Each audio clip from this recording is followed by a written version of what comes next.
up, guys? The phenomenal AJ Styles, and you're watching BrettO Live. What is going on, guys? BrettO Live back with another video, and today we have the Week in Review episode 75. Like always, we're going to start off with Monday Night Raw. Brand new set-up style. Monday Night Raw wasn't half bad. I mean, I have my gripes about it, but yeah. I'm going to talk about it in this video and Smackdown as well at the end, so without further ado, let's friggin' do it. Starting over here on Raw Underground, it was Shane McMahon's show that we've been seeing for the past weeks now. It's really good. I enjoyed this week. Thought it was really cool. Braun Strowman made his way into Raw Underground. At first, Shane's like, he was a little hesitant on bringing him in. You know, he's like, oh, okay. But then he's like, you know what, bring him in. And then Braun dominated everybody up until Dabba-Kato. Dabba-Kato made his way into the ring, and then Shane's like, cut the cameras. We need to save this for next week. So then he gets more viewers. But otherwise, Braun Strowman just dominated Raw Underground. Not bad at all. Moving over here, it was Lana and Natalya versus Liv Morgan and Ruby Riott. And, you know, I mean, it wasn't my favorite match of the night. A little boring. But in the end, Liv Morgan and Ruby Riott did pick up the victory. And, of course, they were going to get an opportunity at the tag titles in the future here. So Nia Jax and Shayna Baszler sent a statement to them by slamming Lana through the announcer's table and taking out Natalya. So Liv Morgan and Ruby Riott, like, they were up on the Titantron, but they were like, oh, okay, we're ready. As these two are just dominating Lana and Natalya. I thought that was pretty funny. But, yeah, not a half-bad moment there, I guess. Wasn't too bad. Moving over here, it was Kevin Owens versus Aleister Black, and I thought this match was going to be way better than it was. It was okay. In the end, Aleister Black actually got distracted by the lights flickering on and off because Retribution did make their presence felt after this match. But yeah, and then once those lights flickered, Aleister Black's attention got distraught, and then Kevin Owens turned him around, hit the stunner on him, 1, 2, 3. He beat Aleister Black, and I was pretty surprised. I thought for sure Black was going to pick up the victory here. And then Retribution, they popped up on the screen basically just saying how they're overlooked and all this crap and how there's so many of them too, which is crazy. But yeah, they were just on screens. But they did come out later in the show. I will talk about that.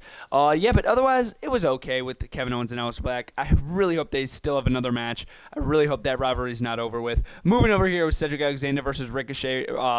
Yeah, Cedric Alexander is still in the Hurt Business. That is fully official. He got ring gear and everything that says like Hurt Business on it. That's fully official. I can't believe that. But yeah, Cedric Alexander versus Ricochet, one-on-one match. The ending was insane. Ricochet went for a big moonsault off the top rope and reversed it, and then Cedric Alexander somehow hit the lumbar check, and Ricochet went flying in the air.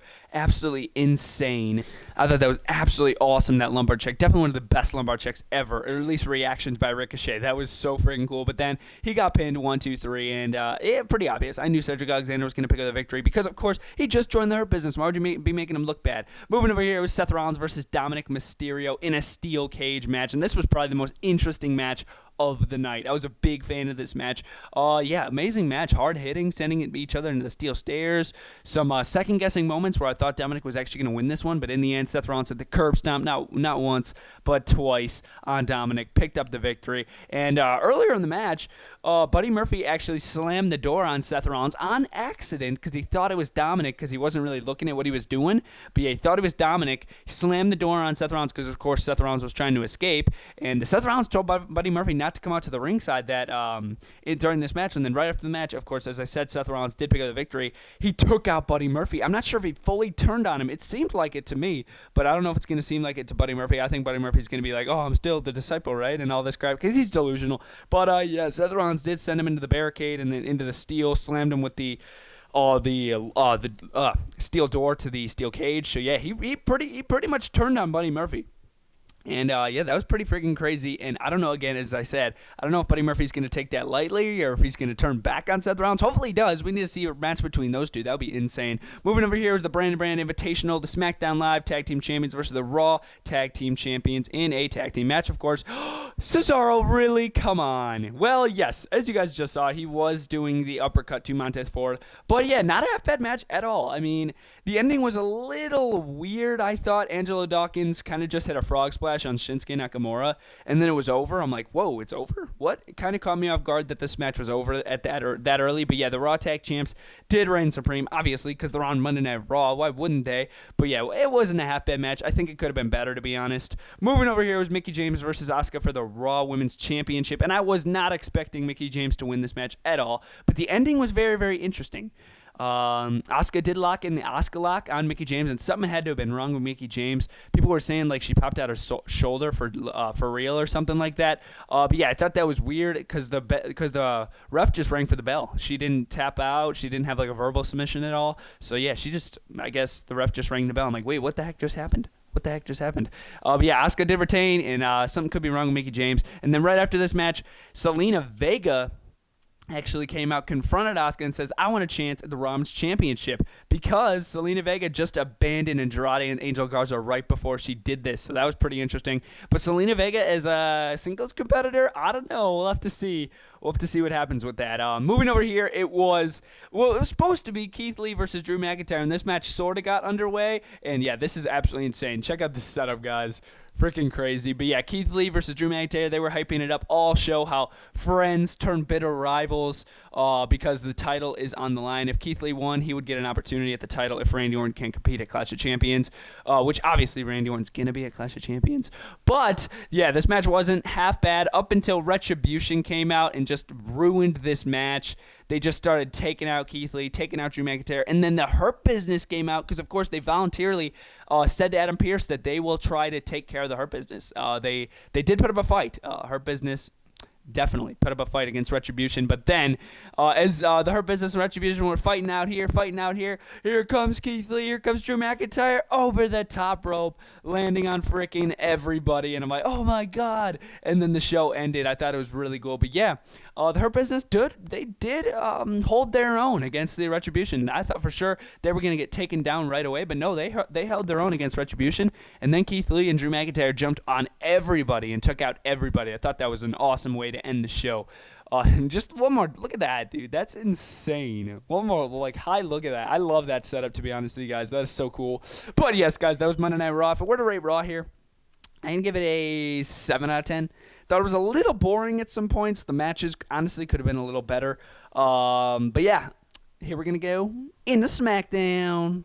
Moving into SmackDown over here, which wasn't a half-bad show. I'll make sure to rate it at the end like always, like we always do here in the Weekend Review setups. But yes, guys, without further ado, we are going to jump right in. Starting over here with the beginning of the show, it was an episode of The Dirt Sheet with host John Morrison and The Miz, of course. Of course, this got interrupted by Otis and Tucker after Miz and Morrison started talking crap about Mandy Rose moving to Monday Night Raw, how it's better for her, how it's better for Otis. And then Otis, he got super mad. He came out with Tucker. They beat the living crap out of The Miz. They took out John Morrison. They tore all the clothes off of The Miz, so he was just in his underpants. And then John Morrison tried to cover him up with his own clothes.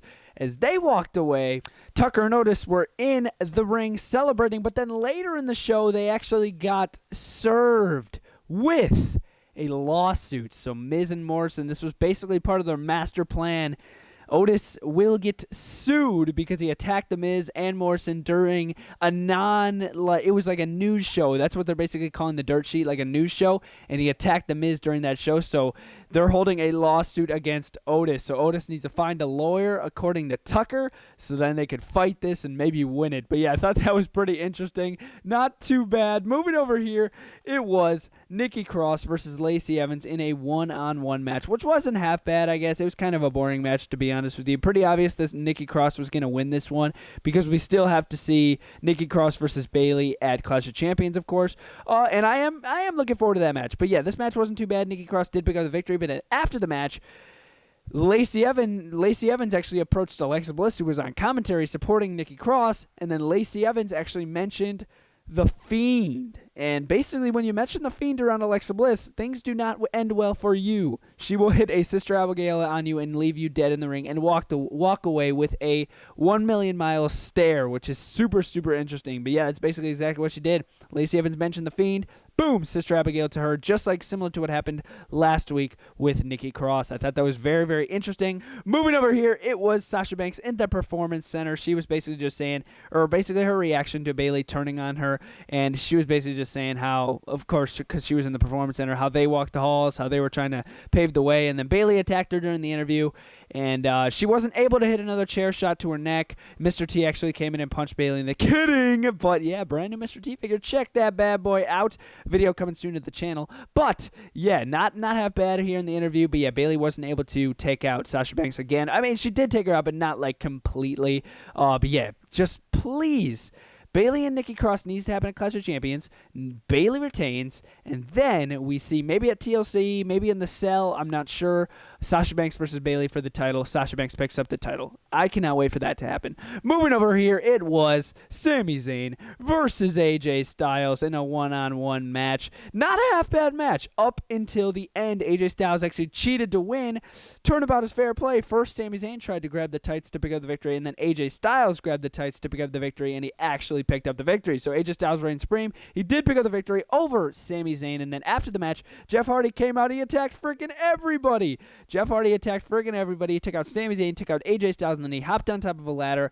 But then Sami Zayn rolled out of the ring. I thought for sure we were going to see a Swanton Bomb, but that did set up for what we're going to see at Clash of Champions. It will be Sami Zayn versus AJ Styles versus Jeff Hardy in a ladder match to determine the real Intercontinental Champion. So I'm so excited for that. I think that is absolutely awesome. I love that stipulation that Jeff Hardy set up for us here on SmackDown. I think it's going to be absolutely awesome. But yeah, that was a super cool moment right there. Probably my favorite moment of the show. Moving over here, this was kind of boring. It was Cesaro versus Gran Metalik. And basically Lince Dorado and Kalisto could not figure out what they were even doing on ringside the entire time. They were basically distracting Gran Metalik the entire time. Not sure if it was intentional. They just could not get on the same page or whatever. So then Cesaro took advantage, hit the Gotch Neutralizer, and picked up the victory. I thought it was probably the boringest part of the show. Moving over here, it was the main event, this Samoan street fight, Roman Reigns and Jey Uso versus King Corbin and Sheamus. This was an awesome match. Sheamus actually got speared through the barricade.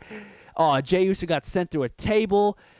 King Corbin actually got Samoan drop on top of the table. Or was that? No, that was Sheamus. Sheamus got Samoan drop on top of the announcer's table. This was an awesome match. I enjoyed this one. In the end, Roman Reigns actually hit a spear on King Corbin. And then similar to what happened last week, instead, Jey Uso came out of nowhere, and Roman Reigns saw him, got out of the way. Jey Uso hits his frog splash, 1, 2, 3, and Jey Uso pins King Corbin this time. So I thought that was pretty interesting because, of course, last week Roman Reigns got the victory by hitting the spear at the last second and picking up the victory, but then Jey Uso took the victory away from Roman Reigns this time. So that was pretty cool. I enjoyed that. And then after the match, Jey Uso, he got the title. He got the Universal Championship in his hand. He was about to hold it up, but then he started holding it up and then threw it at Roman Reigns. Not disrespectfully or anything, sort of like in a joking manner. But yeah, it was pretty entertaining. I enjoyed that match. Thought it wasn't too bad. And I am looking forward to their match at Clash of Champions. Not a lot of people are, but I am. I think it's going to be very, very interesting. But yes, guys, that was SmackDown and Raw to set up stuff for what to write SmackDown this week. I would give SmackDown a solid 7 out of 10. Thought it wasn't too bad. Some boring moments, but some good moments. But yeah, guys, that has been the weekend review for this week. I really hope you guys enjoyed. BrettO Live out.